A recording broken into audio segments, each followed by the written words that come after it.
el día después de el anuncio que se hiciera ayer en la mañana sobre la detención del expresidente Alejandro Toledo. Evidentemente esto activó, se imaginan ustedes, al periodismo mundial. Ha sido noticia. Así es, noticia mundial. Noticia mundial, porque tenemos a otro expresidente peruano en camino a prisión, probablemente. Y esto ya comenzó a ser muy llamativo, aunque ustedes no lo crean, a nivel mundial. Hagamos un poquito de recuento. De los expresidentes vivos hoy, Francisco Morales Bermúdez, que es un hombre antiguo, ya, ¿no? un hombre que llega casi a los 100 años, tiene una condena a prisión perpetua en Italia. Así es, de perpetua. No va a ser extraditado probablemente por su edad, pero está condenado. Luego tenemos a Alberto Fujimori, que está preso. Con posterioridad a Alberto Fujimori viene Alejandro Toledo, hoy detenido en los Estados Unidos. Alan García se suicidó cuando lo iban a detener. Luego tenemos a Ollanta, que ha estado en prisión, Así es. casi 10 meses. Luego tenemos a Pedro Pablo Kuczynski con arresto domiciliario. Como decía alguien ayer en Twitter, lo peor que puedes poner en tu currículum es expresidente del Perú, porque llama a sospecha inmediatamente. Esto en ningún país del mundo es lo que está pasando en el Perú. Esto es muy, muy poco común. A nosotros, a mí personalmente me da mucha vergüenza y me imagino que a muchos de ustedes también, ¿no? ¿Por qué tenemos que por qué tenemos que exhibir frente al mundo pues esta desgracia, ¿no? Tener presidentes corruptos. Pero en otras partes del mundo nos miran con mucha admiración y les parece notable, ¿no? Que no hayan amnistías, que no hayan indultos, que no hayan puertas falsas, exilios, para que personas que han delinquido, no son perseguidos políticos, que han delinquido, tengan que responder justamente por los delitos que han cometido, ocupando el cargo más importante que puede ocupar un peruano, que es el de presidente de la República. ¿Hemos tenido presidentes corruptos en la historia republicana? Sí, por supuesto. Bastantes. Bastantes. Podríamos recorrer el siglo XIX y el XX sin ningún problema, y ahí está el libro de Quirós, donde se narran, ¿no es cierto?, muchísimos episodios de corrupción en la historia republicana. Lo que sucede es que justamente la debilidad de los partidos políticos, un ojo más vigilante de la prensa, una protesta social más activa, ¿no es cierto?, y un sistema de justicia que está tratando, ¿no es cierto?, está tratando de luchar contra la corrupción, arroja este resultado. Lo que tenemos en Estados Unidos, yo lo he dicho desde el principio, es un caso en el que hay que tener paciencia. Había que tener paciencia y va a tener que seguir teniendo que haber paciencia. Son otros tiempos y otros plazos y otras razones además. Entendamos lo siguiente. Alejandro Toledo ahora va a entrar a un proceso de juicio, a un juicio de extradición. Lo que vamos a ver el viernes es una audiencia preparatoria, aún muy preliminar, pero entra a un proceso de enjuiciamiento. ¿Qué se discute en ese juicio? ¿Si recibió o no recibió dinero de Odebrecht? No, se discute si hay causa probable, así se llama en inglés, y si hay las condiciones mínimas para un juzgamiento imparcial en su país de origen, que lo reclama. Eso es lo que se va a discutir, pero se tiene que discutir en un proceso. Y eso demora, porque evidentemente la defensa de Alejandro Toledo va a tratar de impugnar todo lo que puede impugnar para dilatar el proceso. Ustedes dirán, ¿pero qué gana dilatando el proceso? Tiempo. Y el tiempo en un proceso penal es muy importante, porque los delitos prescriben. Entonces, mientras más tiempo ganes, más beneficio puedes obtener a la larga. Recordemos que el delito de Alejandro Toledo, sin embargo, es uno de ejecución continuada, porque si bien le pagan las coimas por hechos que suceden en el 2006, cuando él deja de ser presidente, le siguen pagando hasta el 2010. Y luego él constituye, por interpósita persona, una empresa en Costa Rica. Ese también es un acto delictivo, es un acto de ocultamiento, de lavado de activos, y luego él adquiere inmuebles en el Perú por interpósita persona. pero eso también es un acto de ocultamiento, de transformación de bienes ilícitamente obtenidos. Entonces, para él el lavado de activos es un delito de ejecución continuada a lo largo de mucho tiempo, que concluye más o menos el 2012. Así que está perfectamente dentro de los plazos para ser procesado. Hay que también añadir que se le aplica la ley que estaba vigente en el momento en que estos hechos ocurrieron, y eso va a ser toda una controversia más adelante. Pero por ahora, ¿qué tenemos que saber?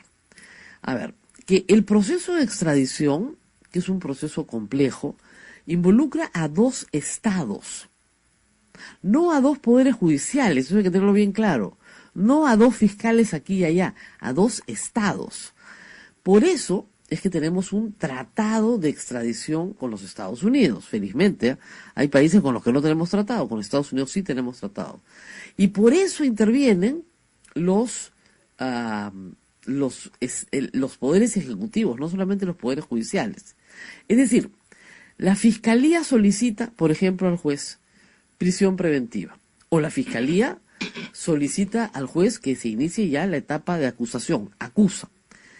El juez, teniendo en consideración lo que el fiscal solicita, ¿no?, remite a la Corte Suprema el expediente correspondiente para que se tramite la extradición de la persona que está siendo pedida. La Corte Suprema aprueba eso. ¿Y lo manda a dónde? Al Consejo de Ministros, donde se aprueba la extradición con la opinión favorable, por supuesto, del Ministro de Justicia, y Cancillería tramita la solicitud, este cuadernillo de extradición, ¿ante quién? Ante el Departamento de Estado de los Estados Unidos, que es su par. El Departamento de Estado de los Estados Unidos es la Cancillería de los Estados Unidos. ¿Ok? Es la secretaría que se encarga de las relaciones diplomáticas. Y el Departamento de Estado revisa el cuadernillo y si hay mérito, lo remite ¿a quién? Al Departamento de Justicia, que es como si acá lo mandaras al Ministerio de Justicia. Y si el Departamento de Justicia encuentra que hay causa probable, como ha encontrado, lo remite ¿a quién? A un juez federal de la circunscripción donde se encuentra la persona a la cual se le va a detener. Y eso es lo que ha sucedido. En California, que es el estado donde se ubica actualmente Alejandro Toledo, se ha tramitado ante una corte en San Francisco la solicitud de detención con fines de extradición. Ya estamos en esa etapa, o sea, se ha avanzado mucho en un poco más de un año. Luego de que el juez escucha el día viernes en esta audiencia preliminar al fiscal, ¿no es cierto? ¿A qué fiscal? Al fiscal de California, a un DA, a un District Attorney, así se llama en inglés. El fiscal solicita al juez medidas de cautela para esta persona que podría fugarse, que podría no presentarse al proceso. En la mayoría de los casos, cuando se está tratando de extradición por graves delitos como lavado de activos, por ejemplo, el fiscal solicita que la persona quede detenida sin fianza. ¿Ok? El juez tiene amplia libertad en los Estados Unidos para decidir si esta persona va a evadir o no la acción de la justicia. Y se decide muy rápidamente. No hay un minijuicio como hay acá. Se decide muy rápidamente. Puede fijar, y normalmente fija, una fianza muy alta. La fianza no significa que tú le pagas al sistema de justicia. La fianza significa que tú dejas bienes tuyos o de terceros, o dinero en custodia, para que cuando se te procese, ¿no es cierto?, ese dinero se te devuelva, porque es una fianza para el proceso. Pero eso ha impedido en el sistema americano que la gente fugue, ¿no es cierto?, porque la gente quiere definitivamente recuperar su dinero, ¿no es cierto? Entonces, ¿es posible que el viernes Alejandro Toledo salga bajo fianza? Sí. Va a ser interesante para los peruanos saber quién pone la fianza en esta historia y de dónde sale la plata para la fianza. Eso también va a ser bien interesante. Pero en términos generales, ¿es posible que Toledo salga el viernes libre? Sí, es posible. ¿Es posible que el juez diga, no señor, no hay fianza? También es posible, no descarten eso. Ambas cosas pueden suceder y ya han sucedido en el pasado. Lo más probable es que se quede detenido sin fianza. lo más probable, por este tipo de procesos, por el tipo de procesos que estamos observando. Toledo ahorita está en una prisión, sí. Está en su casa. No, está en una prisión. En una prisión. Claro, está en una, ¿cómo lo traduzco? En una instalación para detenidos. Un detention facility, o sea, en un sitio que es para detenidos. No está en una prisión de máxima seguridad ni nada por el estilo. Está en una instalación detenido y el viernes el juez decide su destino. Dice, si usted se queda arrestado, va a la prisión tal y lo mandan a la prisión tal y ahí se queda hasta su día en la corte. ¿Ok? En Estados Unidos tu día en la corte es un día muy importante porque tienes derecho a ser escuchado por un juez y a tener tu día en la corte. ¿Cuándo será el día en la corte del señor Toledo? No lo sabemos. Va a ser difícil que se defina el viernes, además. Podría darse, pero sería difícil que se defina el día. Ese día en la corte es cuando empieza el procedimiento de extradición propiamente dicho. Y una vez que ese procedimiento comienza, el señor Toledo probablemente, y es lo más probable creo yo, interponga un recurso de habeas corpus, señalando, y va a defender eso durante el proceso, ya lo ha adelantado su abogado, que en el Perú vivimos, ¿no es cierto?, en una dictadura, que en el Perú no hay garantías para la administración de justicia, que no tiene derecho a un juez imparcial. Entonces va a sacar las declaraciones del presidente Vizcarra, va a sacar las declaraciones de algunos magistrados que seguramente algo dijeron sobre él, o de algunos fiscales que dijeron algo sobre él, y va a tratar de impresionar al sistema de justicia americano, diciendo que en realidad, miren, cualquier historia que ustedes puedan imaginar, la va a tratar de elaborar, ¿no? Alejandro Toledo ganó en los Estados Unidos muchas becas utilizando el argumento indígena. Yo soy un indígena y marginado, de una comunidad marginada, y voy a hacer mucho por mi país si ustedes me becan. Yo les aseguro que el argumento indígena lo va a sacar en la corte casi de todas maneras. Para sorpresa de todos ustedes que me están escuchando, de todas maneras. Esa carta la va a jugar. Yo soy un indígena marginado, me discriminan en mi país, los indígenas no tenemos acceso a la justicia, por lo tanto soy un perseguido, y soy perseguido por racismo en mi país.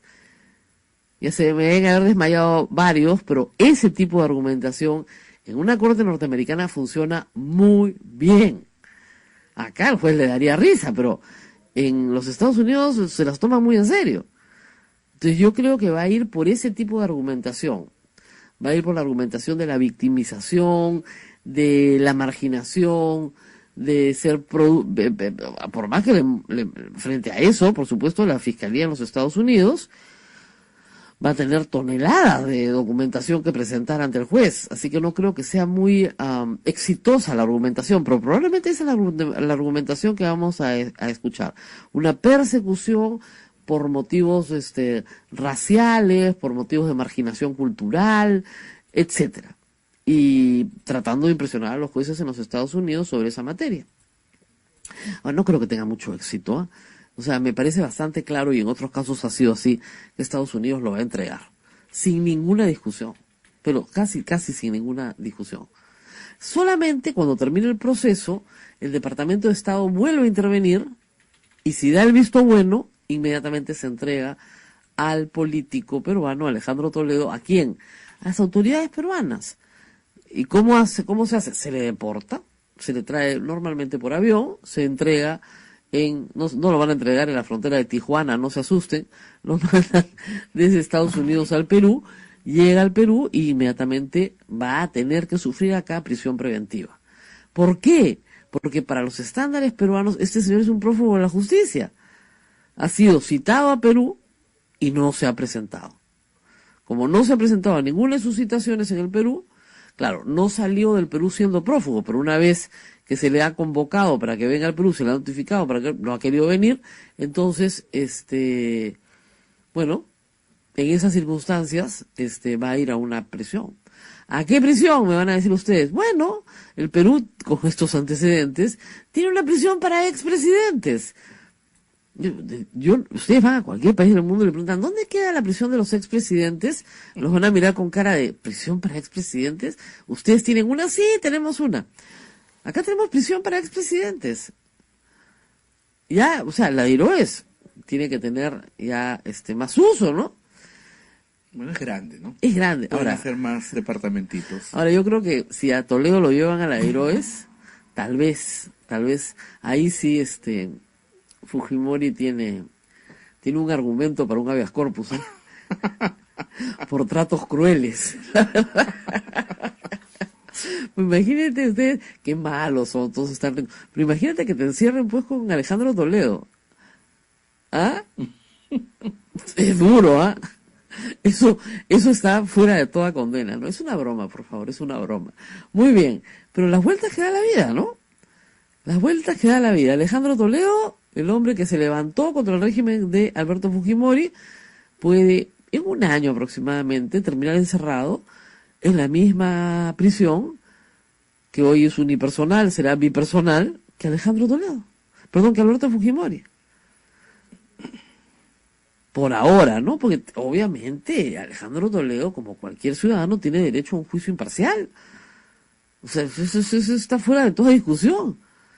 Pero, lamentablemente, para el caso de Alejandro Toledo, las evidencias son muy sólidas, ya están en calidad, no de evidencia, sino de prueba. O sea, estos no son indicios, perdón, son pruebas. Primero, tienes el testimonio de un colaborador eficaz que ha te dado toda la ruta del dinero. Luego, tienes el testimonio del delito fuente, barata, dando montos, cantidad, no van a dar la documentación de todas las transferencias efectuadas a las cuentas de Maiman. Maiman, como lavador, él es el testaferro, relatando toda la ruta del dinero. Costa Rica, con toda la información que hay de Costa Rica. Perú, con la adquisición de los inmuebles, el pago de las hipotecas, es decir, el círculo de lavado perfecto. ¿Hay problemas procesales en el caso Toledo? Sí, hay problemas procesales, porque hay 2 expedientes con 2 códigos procesales. Uno es el expediente que se lleva por el caso de Coteva, que empezó primero, porque acá se empezó primero por el final, es decir, se descubrieron los inmuebles, las adquisiciones ilícitas, entonces a partir de ahí comienza el caso.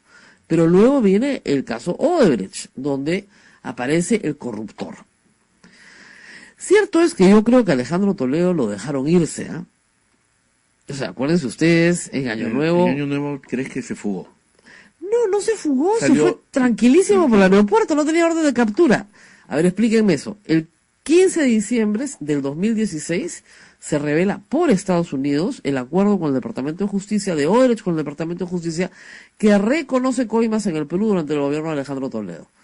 Y ya estaba investigado por Ecoteva.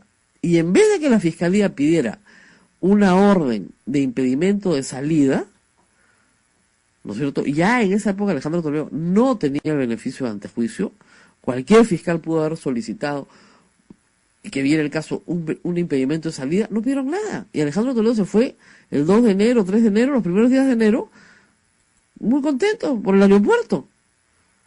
Meses después, ya cuando Barata ratifica, etcétera, se solicitan las medidas cautelares, pero ya no estaba en el Perú. Realmente ahí se les escapó la tortuga, pero clarísimo. Y eso fue primeros días de enero del 2017. Estamos ahora en el 2019, ha demorado, por supuesto que ha demorado, hay abogados contratados en los Estados Unidos, ya hay, ayer yo escuchaba cosas divertidísimas, ¿no? Que los fiscales vayan a Estados Unidos a litigar en nombre del Estado peruano, no puede, pues. Este juicio, el que se lleva a cabo, lo dirige el fiscal, ¿cuál? El de los Estados Unidos, pues no el peruano. Es un juicio allá, no acá. ¿El Estado peruano puede contratar abogados? Sí, debe contratar abogados porque es parte en el proceso. Pero actúa como parte, no actúa como director del proceso, ni actúa como... A ver, el fiscal peruano no tiene jurisdicción en los Estados Unidos. ¿Se dan cuenta? El fiscal peruano tiene en el Perú una cosa que se llama una unidad de cooperación internacional, ¿no es cierto?, que trabaja con los abogados que contrata el Estado peruano para tramitar la extradición. Y esos abogados han estado, obviamente, presentándose, apersonándose, ¿ante quién primero? Ante el Departamento de Estado, ante el Departamento de Justicia. Han logrado que la causa sea merituada y esta ya trasladada a California. ¿Ok? En California, ¿quién es el que va a pelear la extradición? El fiscal de allá. El district attorney de allá. No los fiscales peruanos, que no tienen jurisprudencia, ni tampoco ningún abogado peruano. O sea, los abogados no podemos litigar donde nos da la gana, porque no somos miembros de esa jurisdicción. No, así de simple, no puedes litigar donde tú quieras. En Estados Unidos hay todo un procedimiento para solicitar al juez que un abogado de un estado litigue en otro estado. ¿Ya? Es una palabra en latín, media complicada, no les voy a explicar ahora, pero en el caso peruano no hay que litigar. O sea, los que litigan, los que presentan el caso peruano son los fiscales. Señor, este señor está reclamado en su país de origen, estas son las pruebas que nos han remitido, esto es lo que estamos presentando, y el juez valora. El juez valora, no es un juicio con jurados, por si acaso, es un juicio solamente entre que al juez se le remite. ¿Se puede apelar al circuito de apelaciones? Por supuesto que se puede apelar al circuito de apelaciones. Toda resolución tiene doble instancia y es apelable. Por eso va a demorar. ¿Tiempo un año, como ha dicho el ministro de Justicia? Mínimo, mínimo un año. Porque, digamos, salvo que Toledo se allanara a todo, ¿no es cierto? Cosa que no lo va a hacer. Cosa que no va a hacer. Toledo va a interponer todas las impugnaciones posibles. Mínimo, yo te diría que un año. Mínimo. Ahora, no es que los Estados Unidos no tengan experiencia en estos procedimientos, por supuesto que los tiene, ¿eh? Y además, entiendan que los Estados Unidos tienen una organización federal. Entonces, entre los estados se extradita todo el tiempo a personas, a delincuentes, entre los mismos estados que conforman la Unión. Entonces, que tengan experiencia en extradiciones, por supuesto que las tienen. Y el Perú también ha extraditado a favor de Estados Unidos a muchas personas. O sea, el tratado ha funcionado de ida y vuelta. No solamente el Perú ha reclamado, sino que el Perú también ha puesto a disposición de las autoridades judiciales de los Estados Unidos a quien los Estados Unidos ha reclamado en varias oportunidades. Inclusive gente que ha cumplido condena acá y tiene que cumplir una siguiente condena en los Estados Unidos. Así que no es extraño, no es ajeno, no es raro. No es lo más común tampoco, lo regular sería que Alejandro Toledo estuviera en el Perú enfrentando su proceso, pero sí creo que van a tener bastante éxito en lograr una resolución favorable a los intereses del Estado peruano, que son los que se están defendiendo acá.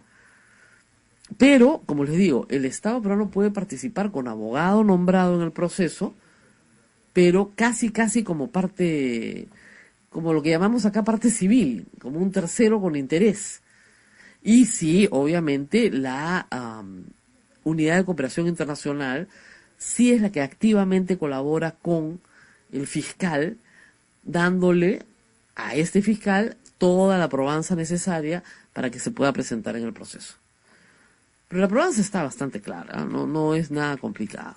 Y como les digo, no va a ser difícil que estas pruebas se puedan incorporar en el proceso allá, ¿no? Sí hay un problema en el Perú, se ha dicho ya, y que el Congreso es el que tiene que resolverlo. O sea que el Congreso, en vez de todos los congresistas dar declaraciones, deberían sentarse un ratito en la Comisión de Justicia, apenas tengan un tiempito, para tratar de arreglar el problema de cómo acumular procesos que vienen en dos códigos diferentes. Se trató de hacer, y el juez Richard Concepción dijo, no se puede porque son dos códigos diferentes, la ley no me lo permite. ¿Ok? Hay que permitirlo a través de una ley, digamos, para casos parecidos a este, que no sea el único porque no hay ley con nombre propio, pero para casos parecidos a este, cuando has cambiado el código se puedan acumular procesos que vienen de distintos códigos. Pero hay que esperar la ley. Pero la ley tiene que salir del Congreso. Si quieren ayudar, ayuden con eso. ¿Qué más? Te veo pensativo. Preguntan por Elian Carr. Ah, bueno, Elian Carr es el mismo proceso, pues. O sea, ¿qué es lo que sucede? Elian Carp en este caso es coautora de los delitos, ¿ok?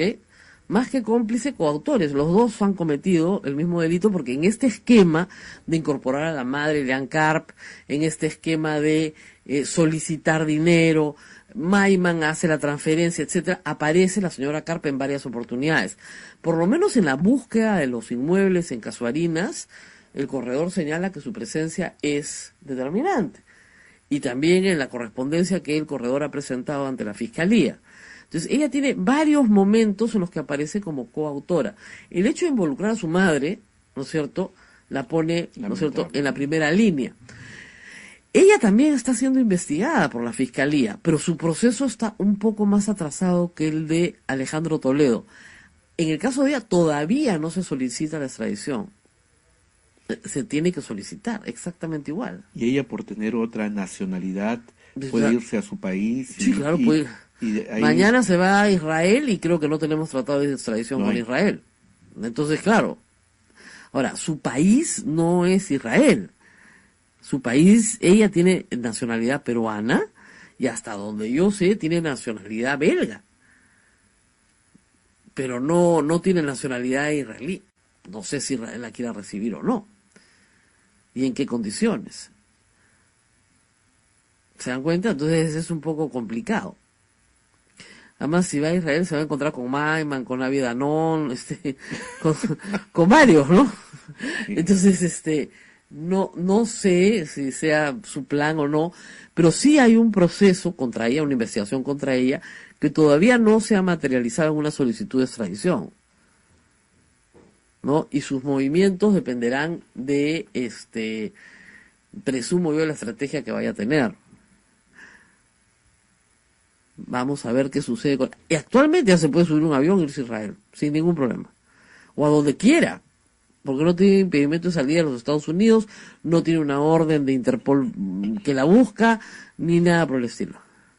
Pero creo que para la Fiscalía probar su participación en estos hechos no va a ser difícil. Baste con interrogar a Barata, baste con interrogar a Maiman nuevamente, basta su presencia en algunas circunstancias, ¿no es cierto?, la participación de su madre en estos hechos, a quien aparentemente han hecho firmar algunos papeles, no hay más que eso, ¿no es cierto?, porque una señora de 90 y tantos años no va a estar participando en un alambicado esquema de lavado de activos. Entonces hay, creo que yo, circunstancias especiales. No estoy diciendo que sea culpable, ¿eh? Lo que estoy diciendo es que aparece en momentos claves del relato y creo que su presencia y los beneficios además de todos estos actos son para ella, tanto para su esposo como para ella, es beneficiaria de todos estos actos, ¿no? Se ha presentado hoy ante el Congreso, ha dado declaraciones públicas, ha negado todo, por supuesto, han seguido en negación durante mucho tiempo, entonces sí, la verdad es que falta todavía, en el caso de ella, la solicitud de extradición. O sea, más tiempo. Más tiempo. Según Heriberto Benítez, que iba a venir esta mañana, pero no ha llegado. Lo estamos llamando y no nos contesta. No, ya creo que ya le entró la depre. No, nos prometió. No, ¿ahí viene? No, dicen que no. Ni Santo Rosita lo trae. Entonces, ¿por qué? Vamos. ¿Qué le has dicho? ¿Qué? Bueno, él me dijo que no lo iban a extraditar nunca. Perdón, hace pocas semanas, cuando tenía el programa en las noches en voz alta, me dijo que eso jamás los Estados Unidos lo iban a extraditar. No iban ni a empezar el proceso. Porque era clarísima la violación de los derechos fundamentales de Alejandro Toledo y la Corte Interamericana y el cacareo del gallo y qué sé yo, todos los que se puedan imaginar, ¿no? Entonces, claro, ahora ¿qué me va a decir? ¿Y qué pasó? ¿Qué pasó con tu pronóstico? Pero ayer aceptó, dijo si tal vez por teléfono, pero que venía. Ya, y no, nada. Ni por teléfono, ni... Nada. Pero nosotros sí tenemos algo que alguien dijo acá, ¿no? Ah, el presidente Vizcarra. El presidente Vizcarra estuvo acá y hablamos justamente del caso Toledo y de la preocupación que había de la gente, porque hay que decir la verdad, el fujimorismo utilizó el caso Toledo para decirle a Vizcarra que él protege a Toledo, que qué sé yo, protegen a los caviares o algunas de las tonterías que suelen decir desde Fuerza Popular. Y él me dijo en esa oportunidad, cuando estuvo acá, hace un año. El 8 de noviembre fue. ¿Noviembre? El 8 de noviembre. Menos de un año, que durante su mandato, Alejandro Toledo iba a ser traído al Perú. Tenemos el país. A ver, vamos a escuchar. Dicen que el gobierno no tiene ningún compromiso en traer a Toledo. ¿Cómo que no? Estamos haciendo un seguimiento permanente a través del Ministerio de Justicia y Ministerio de Relaciones Exteriores. Lo que pasa que ahí dependemos de los procedimientos de los Estados Unidos, que son engorrosos y largos. El presidente de Panamá, que siguió el mismo camino... Ya fue extraditado a Panamá. Fue extraditado a Panamá. Por un caso de derecho igualista. Fue extraditado a Panamá. ¿Cuánto demoró? 3 años. Pero está extraditado. Claro. Nosotros queremos que no sea 3 años, queremos... Eso es lo que dijo. Ajá. Eso es lo que dijo. Eso fue lo que dijo. Es interesante escucharlo porque dijo, bueno, no nos vamos a demorar 3 años. Entonces, bueno, tenemos ahí una declaración importante del presidente. Obviamente el presidente es ingeniero, tiene que haberle preguntado a los abogados, a su ministro de Justicia, más o menos esto cuánto demora. Y el año pasado se lo dijeron, 2 años, 2 años y medio, es más o menos el promedio que tenemos en extradiciones de los Estados Unidos al Perú. Pero también tenemos extradiciones del Perú a los Estados Unidos. Y, como les digo, los justiciables, así se llaman, normalmente son personas que van a tratar de evitar la extradición. ¿Recuerdan ustedes lo que demoró la extradición de Alberto Fujimori de Chile al Perú? Porque este es el segundo presidente que viene extraditado, o que vendría, expresidente que vendría extraditado. Demoró 2 años la extradición de Alberto Fujimori, porque obviamente fue apelada. Acuérdense ustedes que hubo todas las articulaciones posibles, se interpusieron, y finalmente, 2 años después de haber aterrizado en Santiago, llegó al Perú. 2 años, con un país limítrofe con el que tenemos mucho intercambio de imputados, con el que tenemos tratado de extradición, etcétera, etcétera. Demoró 2 años. ¿Qué ventaja tiene para el extraditado la extradición? Hay algunas ventajas, ¿eh? Pero eso lo vamos a ver después de la pausa. Después de la pausa nos cuenta Rosa María todas las ventajas. Eso.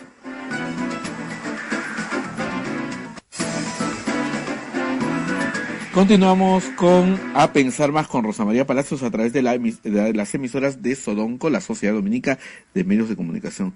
Rosa María, estamos insistentemente llamando al doctor Benítez, claro, que se había comprometido con nosotros. Es para nosotros muy fácil llamar a los detractores de Alejandro Toledo, porque son pues el 99% de los políticos, 99.9% de los políticos. Podemos llamar a cualquiera y podemos decir, bien hecho, que lo metan preso. O sea, no, pobrecito, no hay quien lo defienda. Entonces el único que es su abogado, ¿no?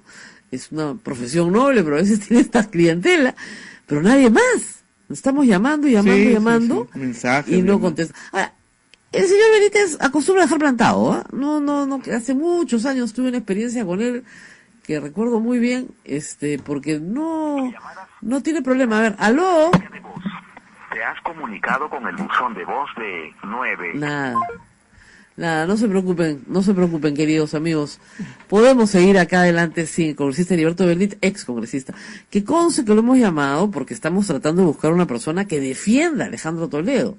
Si hay alguien en el universo que lo quiere defender, puede llamar ahorita a la radio, ¿no? Alguien en el universo que lo quiera defender, llame ahorita a la radio, entonces podríamos entrevistarlo, ¿eh? Alguien. Pero Alejandro Toledo a estas alturas no tiene ni partido. Y todas las personas con las que él militó en algún momento, si siguen en la política, siguen en orillas pues muy diversas, ¿no? A ver, piensen, no sé, en sus ex ministros, Carlos Brus, lejísimos, Cheput, lejísimos, no sé, sus ministros, ¿no? Desde Fernando Rospiliós y qué sé yo, cualquier persona que haya trabajado con él. Efectivamente, sus ex militantes están felices de que lo hayan detenido, pero felices. Así es el poder, ¿eh? Y también hay que recordar algo que a veces los políticos olvidan. No hay plazo que no se cumpla. O sea, tarde o temprano, estas cosas terminan de caer por su propio peso. Si había un proceso de extradición tan bien armado, desde tanto tiempo atrás, tarde o temprano iba a tener una resolución. Y yo siempre he creído que la resolución iba a ser favorable al interés del Estado peruano. Entonces no veo acá cuál sea la preocupación.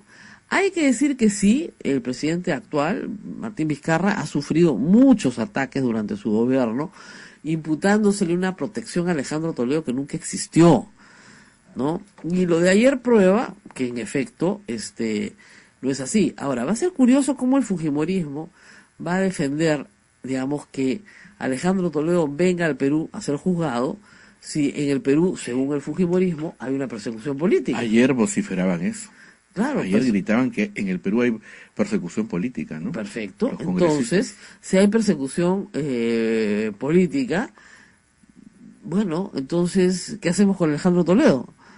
¿Se van a presentar en el juicio de Toledo, hacer un amicus curiae diciendo, perdón, no lo manden al Perú porque hay persecución política? Eso quiero verlo. Ay. Sí, la verdad que acá me hacen unas listas de la gente que estuvo con ellos, no quieren ni verlo. O sea, si llamamos a la exministra Carmen Omonte, nos cuelga el teléfono, pues, y no les digo Cecilia Taib, o sea, que la trataron y la maltrataron también, ¿no? Eso es cierto, hace muchos años. Entonces, no va a haber ningún invitado posible sobre este tema. ¿Tenemos más bytes del expresidente hablando del tema? No, ese era el único que teníamos. Él sí. De él sí, de este tema sí. Pero lo prometió, dijo, a Martinelli se han demorado 3 años en Panamá, yo creo que en mi mandato lo traemos. Bueno, hay que esperar un año más, por lo menos un año más, ¿ah? O sea, tal vez un poquito más, diría yo. El señor Toledo, si le aceptan la fianza, puede estar libre. Sí. Libre o con grillete probablemente. Uh-huh. Porque también se te deja en libertad con un grillete. ¿Y los montos de la fianza son elevados? No creo que bajen del $1.000.000, ¿ah? $1 millón. ¿De fianza? Sí. Entre 500.000 y $1.000.000. Por el monto de lo robado. O sea, estamos hablando de una persona que tiene, y es lo que va a hacer el fiscal, se le imputa haber sustraído, ¿no? A través de solo con la empresa Odebrecht, $35 millones. Porque primero hablamos de 20. Las cifras ahora actualizadas con la última declaración de Barata están en 35 y la de Maiman en 35. Entonces, es una persona, ¿qué le va a decir al fiscal? Es una persona que no tiene arraigo en la comunidad, porque si bien el abogado Toledo dirá que sí tiene arraigo porque trabaja en la Universidad de Stanford, etcétera, no tiene trabajo en la Universidad de Stanford en este momento, no tiene arraigo en la comunidad, tiene otro pasaporte que es el peruano, pero también tiene la facilidad de viajar con su esposa. Tiene además recursos ilimitados para poder desaparecer, por lo tanto, ¿no es cierto?, solicitan una fianza de $1 millón, que yo creo que va a ser lo mínimo que se pida por el caso de Alejandro Toledo. Creo, $1 millón. Sí, pero los tiene. Según la fiscalía, él tiene 35 millones, ¿verdad? Claro. O sea, $1 millón. O sea, les aseguro que si se establece fianza, el District Attorney va a intervenir de inmediato y decirle, señor juez, si usted quiere dejarlo libre bajo fianza, pedimos que la fianza no sea de $1 millón, menos de una cantidad, pues, gigante. Entonces la gente va a decir, ¿qué horror? Bueno, vamos a ver cómo afianza. Por eso te dije al principio, va a ser bien interesante. Si se establece fianza, ¿cómo afianza? Queremos saber cómo afianza. ¿Ecoteva pagará? Ecopteva, que es una cooperativa. Pero de verdad, ¿no? Oye, dicho sea de paso, los peruanos son bien ocurrentes, ¿no? Apenas se supo la noticia, la cantidad de memes con botellas que me han llegado por WhatsApp. Botellas tras botellas, tras botellas, tras todas las compañías que pueden respaldar a Toledo. Así, todas las botellas, ¿no? ¿Se acuerdan de la etiqueta azul? Ya todas las versiones de la etiqueta azul posible han llegado ayer por WhatsApp. Lo que molesta mucho de Toledo, tal vez, a la gente, es lo enfático que ha sido para mentir, ¿no? No le permito, ¿no? Yo me retiro de la política. Bueno, ya se retiró de la política, ¿no? Pero si es que me prueban que tengo una casa a mi nombre, obviamente no tienes una casa a tu nombre, ¿no? Tan pavo no eres, pues, pero... O sea, eres pavo, no tanto, ¿no? Es una cosa increíble, ¿no? Muéstreme la factura de la coima y me voy preso. ¿Qué factura te van a dar, pues? Lo que tenemos es una secuencia de hechos muy documentada que indican que Alejandro Toledo pidió, recibió, ocultó.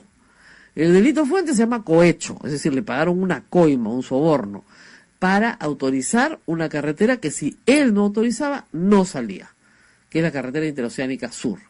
por esa obra. Tenemos indicios, esos indicios, de que en otros eventos también cobró, con otras empresas constructoras, por ejemplo con Camargo Correa.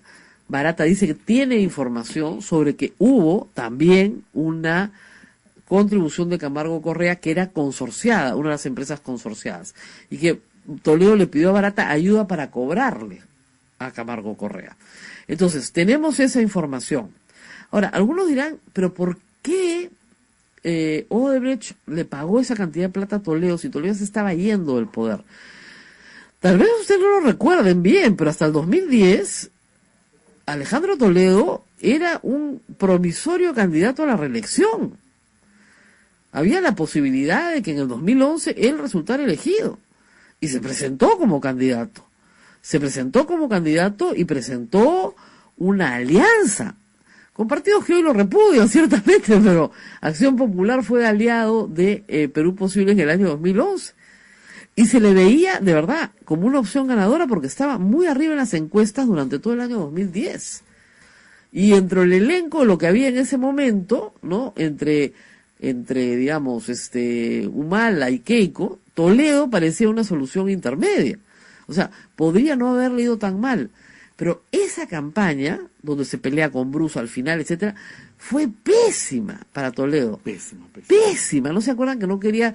Lo retaron a la prueba del pelo, con la coca, dijo que no, después dijo que sí, después dijo que no, sí, mientras Keiko se cortaba el pelo, pues en la notaría, qué sé yo. Entonces, fue una cosa espantosa. Y su meeting fue desastroso. En general. Lo hizo en la Plaza Francia. Claro. Entonces es que yo me gusta mirar todo. Yeah. Y pues la Plaza Francia es muy pequeñita y de la Plaza Francia pues tendría pues ni la... 4 bancas. Sí. Pues eso ya fue al final. Más grande era el escenario. Claro, pero eso ya fue al final, pero digamos, hasta diciembre del 2010, que es cuando Odebrecht le acaba de pagar, existía la posibilidad de que Toledo fuera reelegido. Entonces para Odebrecht era ya, digamos, una inversión a largo plazo. No solo un pago por el favor que había hecho, sino una inversión que iba a proyectarse en el tiempo. Entonces, de ahí la conveniencia de cumplir con los pagos. Pero en general, Alejandro Toledo, de acuerdo al testimonio de Barata, fue muy agresivo en la cobranza durante esos años que se hizo por plazos de lo que él requirió. Y Barata ha dado detalles de las personas que lo acompañaron en estos requerimientos, sobre todo Avidanón. Podría dar más detalles. Entonces, eso en primer lugar. En segundo lugar es el testimonio de Maiman y las cuentas de Maiman. O sea, la teoría de la defensa de Toledo de que esos pagos de Odebrecht a Maiman son por servicios que Maiman le prestaba a Odebrecht no tiene ningún asidero en la realidad, porque el mismo Maiman dice que no le prestó ningún servicio a Odebrecht. ¿A santo de qué le pagaban esto? ¿No? Y que estas cuentas que él utiliza, en fin, toda su estructura financiera, en efecto pertenecen a sus propias empresas regulares en Israel, pero la plata se tramita a través de Londres, a través de varias plazas, y finalmente, en buena parte, no toda, pero en buena parte, regresa a Costa Rica. ¿Ok? Y a través de Costa Rica, ¿no es cierto?, regresa al Perú. No regresa todo, mucho se va quedando en el camino. Maiman al principio no confiesa el monto total. Acuérdense que recién ha confesado el monto total cuando ya estaba con la soga al cuello, porque él decía, no, hay unas platas que sí son mías. No, ahí estaba su comisión, si quieren de alguna manera. Ya confesó que son $35 millones. El dinero llega en un contrato que Maiman hace con la suegra de Alejandro Toledo por $20 millones. Y Maiman le entrega a la señora Ferenburg $20 millones. De ahí salen los famosos $20 millones. Pero no era el total, era una parte. Y de esos $20 millones se trasladan casi $5 millones al Perú para las compras de la oficina, la casa en Casuarinas y el pago de la hipoteca de la casa de Camacho y la de Punta Sal. El doctor Benítez. No lo puedo creer, congresista, perdón. Doctor Heriberto Benítez, muy buenos días. Buenos días, Rosa María, ¿cómo le va? Ya pensamos que nos había plantado, pero en fin, me imagino que está usted muy preocupado, porque usted hace pocas semanas me aseguraba que la extradición nunca iba a proceder, porque en los Estados Unidos iban a merituar que Alejandro Toledo era un perseguido político. ¿Qué pasó? Bueno, usted mejor que yo, Rosa María, sabe que este es el inicio de un proceso judicial de extradición. Luego, cuando se evalúe el aspecto de fondo, nosotros como defensa seguimos manteniendo la misma postura de que ha habido una persecución, que hay violación al debido proceso y que además no se está cumpliendo con el Tratado de Extradición Perú-Estados Unidos, que exige una acusación para entregar a una persona, y todos sabemos que en el caso Odebrecht no hay acusación porque todavía estamos en la investigación preparatoria, ¿no? En el caso de Coteva sí hay acusación. Bueno, eso todavía no se ha pedido. Estamos hablando del cuaderno que está en Estados Unidos, y el tratado internacional dice que para entregar a un procesado se requiere o mandato de detención o prisión, que haya un documento de imputación, que es la acusación, y las pruebas de esa acusación. Y todos sabemos que no hay acusación. O sea, usted está tranquilo porque la extradición se va a caer. Yo pienso que sí, pienso que no hay causa probable y que además no se cumplen los requisitos. Ya, entonces todo tranquilo, ¿cuál es el problema? El viernes sale libre, entonces Toledo sin fianza. Y bueno, eso no lo sé, porque usted sabe que las probabilidades es que se la den o se la rechacen, ¿no? Nosotros tenemos que estar esperando la decisión del juez, y ya el abogado en Estados Unidos sustentará, planteará la estrategia, y estaremos esperando el resultado. O sea, en el Departamento de Justicia están locos cuando le han pasado esto al fiscal. No tienen idea. Yo no digo eso, el Departamento de Justicia cumple con su deber, lo pasa al fiscal y el fiscal les pide al juez iniciar el proceso. Pero perdóneme, usted me dijo que eso no iba a ocurrir, porque no había acusación, entonces no iba a ocurrir. No, yo dije que no lo van a extraditar porque no hay acusación. Ajá. Pero el proceso de extradición tiene que llevarse a cabo porque el juez tiene que valorar la documentación y la información. A priori no puede decir nada. Claro, entonces está usted muy tranquilo, muy contento. Contento no, hay una preocupación porque se está incorporando pues testimonios como los de Maiman. ¿Qué pasa con el testimonio de Maiman? Pero, ¿qué tiene de malo incorporar el testimonio de Maiman? ¿Por qué no? Usted sabe que ahí también se ha vulnerado el pacto de San José, porque es una confesión bajo coacción, ¿no? ¡Anda! ¿Esa va a ser la defensa de ustedes? No, eso está asegurada la extradición, ¿eh? A ver, sigamos con él. Que ha sido bajo coacción, ¿ya? ¿Le han puesto una pistola en la cabeza al señor Maiman para que firme? No, le han dado previamente una prisión preventiva, que es una coacción, y luego negociaron y anularon la prisión. Obviamente. Usted sabe que el sistema premial en los Estados Unidos es tremendamente utilizado. Bueno. Y nadie se va a sorprender en el sistema premial peruano tampoco, ¿eh? Bueno, una cosa es la colaboración eficaz y otra cosa es la confesión bajo coacción, Rosa María. Hay una gran diferencia. Sí, claro, en Estados Unidos hay derecho premial, pero muchísimo antes de que nosotros siquiera lo adoptáramos, así que no creo que nadie le crea que esa colaboración es bajo coacción, ¿ah? Ahora, si ese es el argumento de ustedes, que es mejor para el Perú, ganamos de todas maneras. Sigan así, por ese camino. Es que esa confesión bajo coacción todavía no llega a Estados Unidos, está acá en el Perú y la tiene el juez Concepción, lo va a ver todavía el 22 de julio. Así es. O sea, eso no va a ser valorado allá. Bueno, puede ser incorporado en el proceso, ¿por qué no? No, eso todavía lo va a ver el juez acá, todavía el 22 de julio. Por eso, pues, el 22 de julio. ¿Usted qué cree, que el juicio de extradición se va a ver antes del 22 de julio? No, y se puede incorporar al proceso, ¿cuál es el problema? No, porque ya el fiscal ha anunciado que eso lo quiere incorporar en Ecoteva. Claro, pero no me dice usted que está preocupado por el testimonio de Maiman y ahora me dice que ya no está preocupado porque no está. Entonces, ¿qué le preocupa? Estoy preocupado por la manera como están desempeñando su labor los fiscales al usar confesiones bajo coacción. Ya, porque sí, no, pero digamos, en el caso de extradición no participa ningún fiscal peruano, participa el District Attorney en California, no participa el fiscal peruano. Sí, pero estamos hablando de Maiman, que está en el Perú el tema, ¿no? O sea, no, sí, claro, pero no me ha dicho que no lo van a incorporar en el proceso de extradición, entonces, ¿qué le preocupa? No, digo, ¿cómo que no van a preocupar si acá hay otro proceso de Coteva que han anunciado que van a pedir una segunda extradición? Entonces, la preocupación de los abogados tiene que ser latente, como la de los periodistas. Latente, ya. O sea, sí está preocupado. Bueno, hay una preocupación por la manera como se están obteniendo confesiones bajo coacción, lógico. No. Está preocupado porque Alejandro Toledo lo van a traer al Perú. Más o menos le está comenzando a quedar claro, ¿no? Bueno, eso lo decidirá un juez, ¿no? Evidentemente, que usted ni yo, pero digamos, la materia probatoria pues es abundante.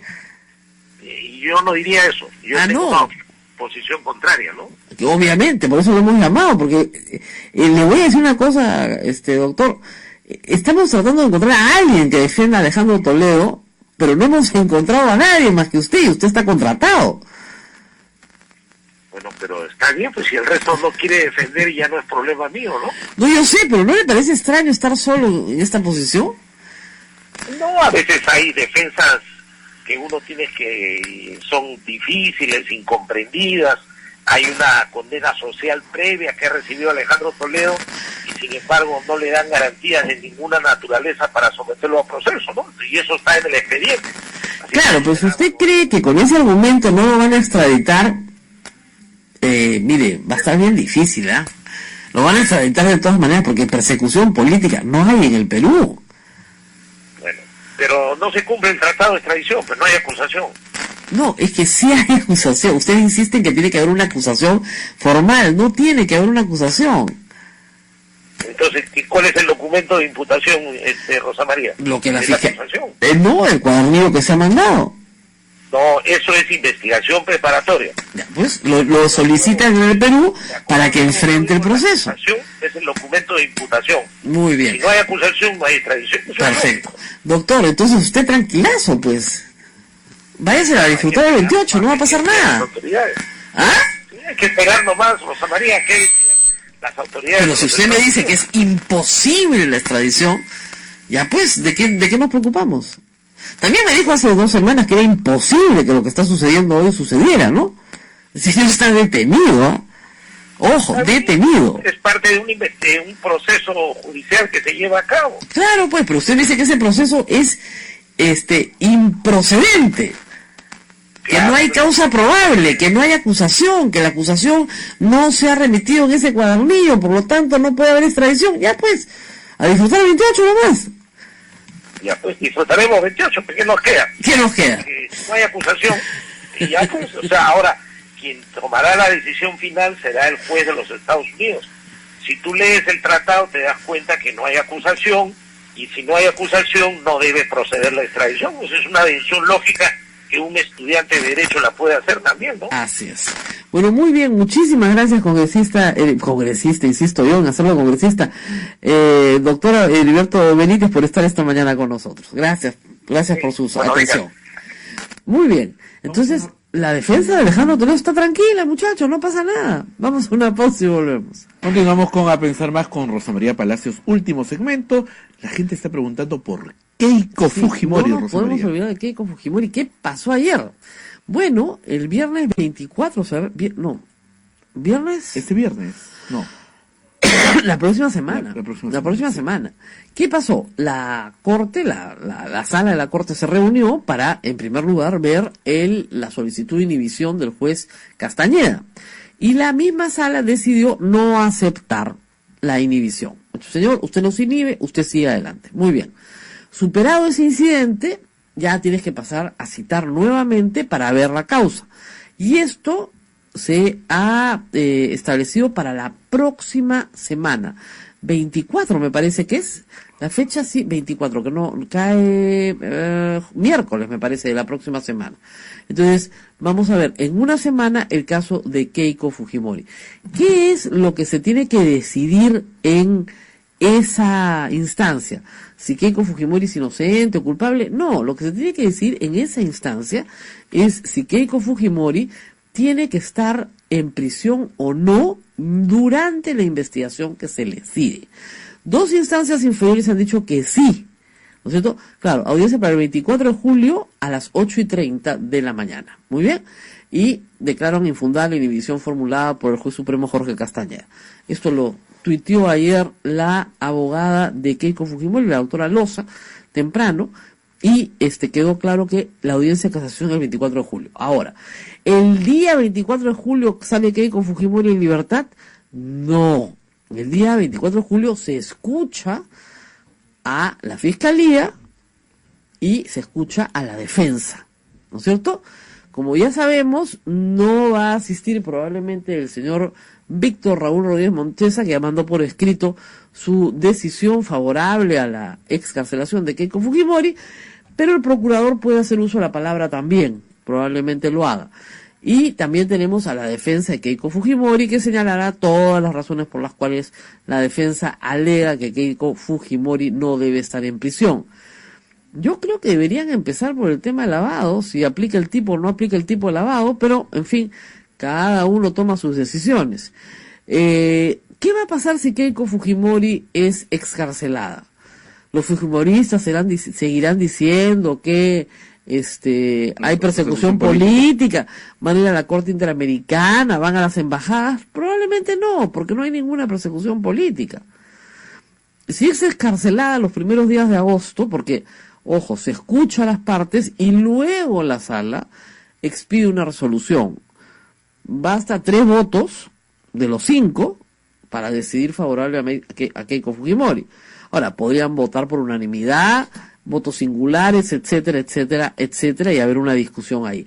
En el camino, ojo, ya hay un habeas corpus que ha caminado todo el sistema, siendo negado varias veces, y que ya llegó a el Tribunal Constitucional.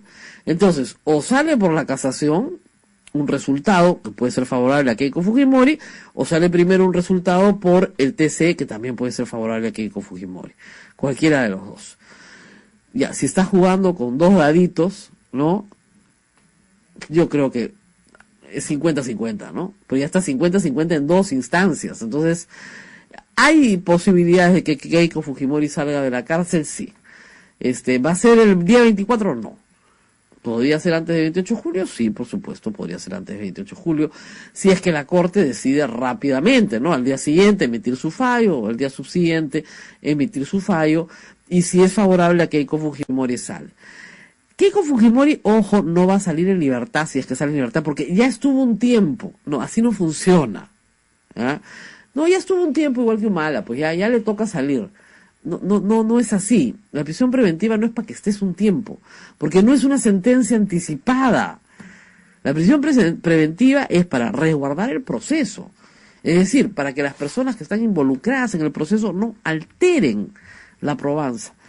Keiko Fujimori ha sido finalmente detenida preventivamente por obstrucción de la justicia, porque durante la investigación la Fiscalía pudo acreditar que había realizado actos que eran incompatibles con la conducta de un procesado, y que estos actos habían sido hechos en nombre de ella por otras personas, pero en nombre de ella y bajo su conocimiento y bajo su, digamos, beneficio finalmente de no ser investigada. Yo reitero, yo creo firmemente que no me parece que en el caso de Keiko Fujimori, Fuerza Popular, y en el caso de Humala se constituye el tipo penal de lavado de activos. Ahora, eso lo tienen que decidir los jueces en última instancia. Si se adelanta esa discusión ahora o no, dependerá de la sala también. Porque un camino, es decir, señores, el tipo penal por el cual se está investigando a la señora Fujimori no se configura. Por lo tanto, hay acá una excepción preliminar. Excepción que también han presentado los abogados de Ollanta Humala en el caso de la acusación que hay contra él. Que hay una excepción preliminar. Primero discutamos si este es el tipo penal o no. Porque si no es el tipo penal, ¿por qué seguimos en el proceso?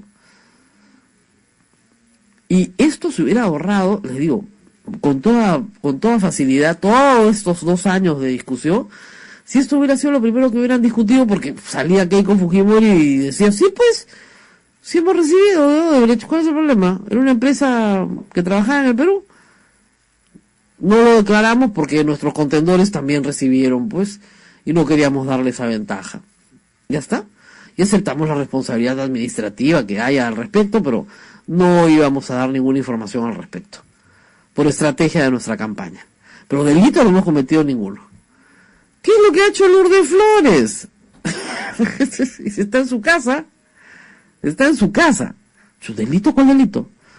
Estos son aportes de campaña. En el Perú hasta hoy, recibir dinero de campaña en el cual no hay no hay un tipo penal que establece que sea delito, no es delito, pues, ya está.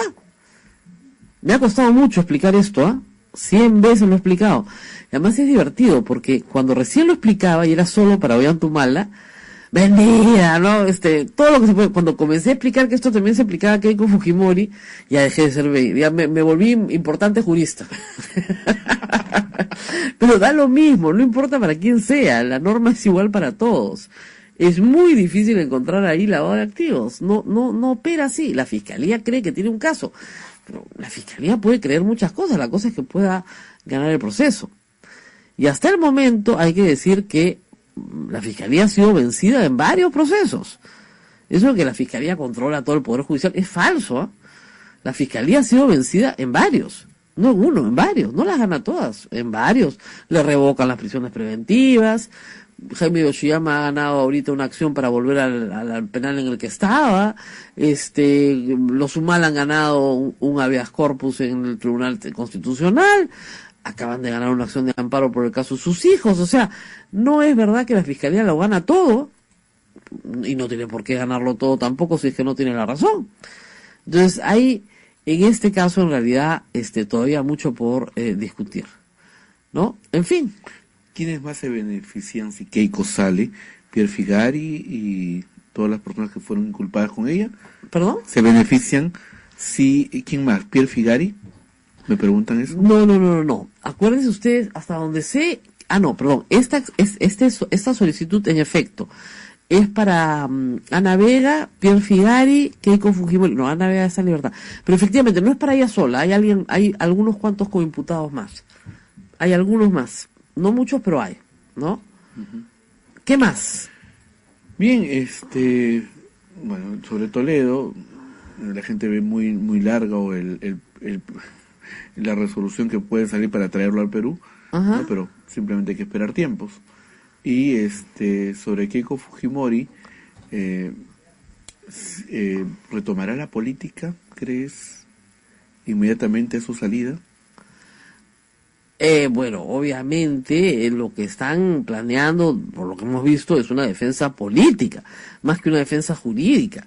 Es un gran error, porque los juicios no se ganan en las plazas, se ganan en el Poder Judicial. Pero parece que están planeando una defensa política. Por lo menos la defensa ha sido en estas semanas, luego de la suspensión de la audiencia de casación, completamente político, ¿no? Es probablemente el camino que siga en los próximos días. No veo otro camino para ella. Porque, como digo, este camino por el cual vas, confiesas todo, dices la verdad, y dices, bueno, no me pueden acusar porque no es delito alguno, no sé si lo siga, ¿no? Creo que van a seguir apostando a que nunca recibieron nada, que no tienen relación con Odebrecht, que no los conocen, que no saben quiénes son, etcétera, etcétera, ¿no? Bueno, nos preguntan por el Parlamento andino, ¿no? Podrían comentar sobre el caso del Parlamento andino y que se ha informado que cobraba por trabajadores fantasmas. Bueno, el Parlamento andino... ¿Hay parlamentarios andinos? Sí, claro, los elegimos, además cada 5 años. Pero ¿cuál es la pregunta de nuevo? No entendí. Bueno, dice, ¿podrían comentar sobre el caso del Parlamento andino de Fuerza Popular y que se ha informado que se cobraba por trabajadores fantasmas? Bueno, no conozco el caso, pero si hay alguna cosa que imputar, tiene que imputarse, ¿no? Hasta donde sé, los parlamentarios andinos tienen la misma protección que los congresistas coordinarios, ¿no? Aunque en la Constitución no señala que tengan derecho ante juicio ni protección constitucional, así que pueden ser procesados por alguna figura delictiva si es que hay, ¿no? No conozco el caso, la verdad, tendría que sentarme a ver exactamente de qué se trata. Nos tenemos que ir despidiendo. Rosa María. A ver si mañana pues los invitados llegan a tiempo, ¿no? Pero en fin, según Heriberto Benítez, tranquilo, a disfrutar 28. A su patrocinado no se lo va a extraditar de ninguna manera. Está violando su debido proceso, entonces no se lo va a extraditar. Ahora, creo que lo ha dicho con menos entusiasmo que hace un par de semanas, Hace un par de semanas estaba más entusiasta.